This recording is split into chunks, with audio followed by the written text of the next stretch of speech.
मैं आज आंध्र प्रदेश की जनता को कहने आया हूं, चंद्रबाबू जी संयुक्त आंध्र प्रदेश के मुख्यमंत्री रहे, तब आंध्र प्रदेश को टॉप पर ले गए थे। आंध्र के विभाजन के बाद भी यहां फाउंडेशन डाला, मगर जगन बाबू ने डेवलपमेंट की गाड़ी को पटरी पर से उतार दिया है।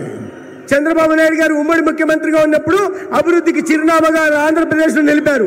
దాని తర్వాత విభజన జరిగిన తర్వాత కూడా గట్టి పునాదులు వేసి ఆర్థిక వ్యవస్థను పటిష్టం చేస్తే తర్వాత ముఖ్యమంత్రి అయిన జగన్మోహన్ రెడ్డి ఈ అభివృద్ధి నుంచి దారి మళ్లించి రాష్ట్రాన్ని భ్రష్టు పట్టించారు.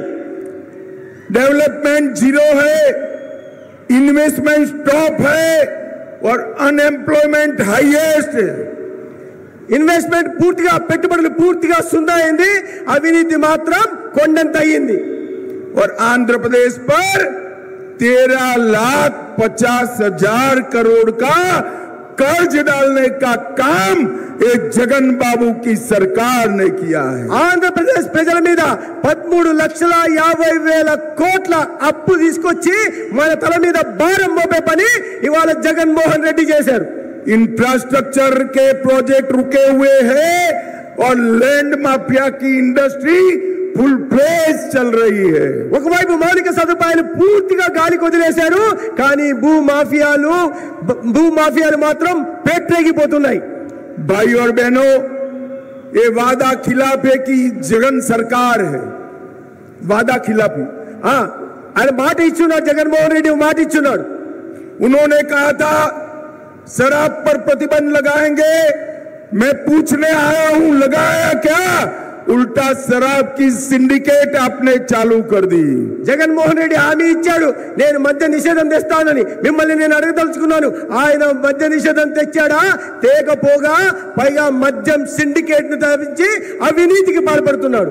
आरोग्यश्री योजना तो चालू कर दी, मगर पेमेंट नहीं होता है, तो सारे लोगों ने आरोग्यश्री के पेशेंट को हॉस्पिटल में लेने से मना कर दिया।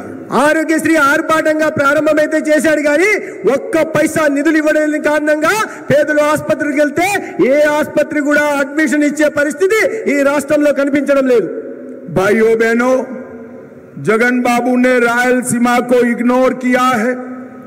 मैं आपको कहने आया हूं, मोदी जी और चंद्रबाबू जी को जिता दीजिए। सिर्फ पोल्लावरम नहीं, हांड्री, नीवास, सुजला, श्रवथी, बेलीगोंडा और वारिका, ये सभी इरिगेशन स्कीम को हम पूरा करेंगे। జగన్మోహన్ రెడ్డి రాయలసీమలోని పెండింగ్ ప్రాజెక్టులను పూర్తిగా నిర్లక్ష్యం చేశాడు.